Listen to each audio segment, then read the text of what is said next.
την Ομοσπονδία.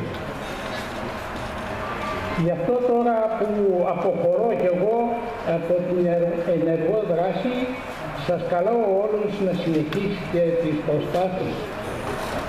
Όλοι γνωρίζουμε ότι καθημερινά ζούμε μια πρωτοφανή κρίση. Πληρώνουμε το τίμημα των πράξεων και παραλήψεων του παρελθόντος. Τα στελέχη των σωμάτων ασφαλείας,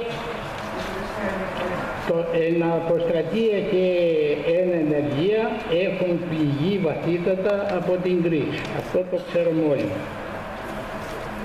Τα επικουρικά μας ταμεία έχουν υποστεί τεράστια ζημία.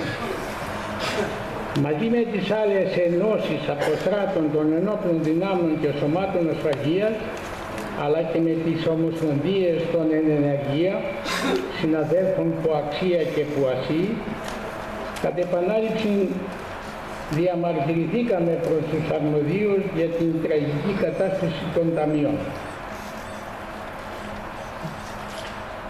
Για το έτος 2014 θα αναφέρω ότι στις 7 Πρώτου μέλη του Διοικητικού Συμβουλίου της Ομοσπονδίας επισκεφθήκαμε τον Υπουργό Εθνικής Αμήνης κ. Δημήτριο Αβραμόπουλο, με τον οποίο συζητήθηκαν η κατάσταση του Μετοχικού Ταμείου ως και άλλα θέματα που απασχολούν όλους τους αποστράτες.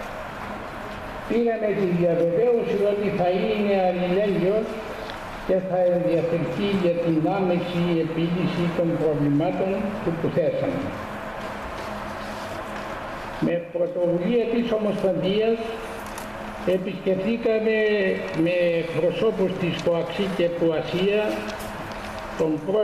τον νέο πρόεδρο του Μετοχικού Ταμείου Στρατού, αντιστράτηγο κύριο Χαρίλαο Μπουκοβάλα,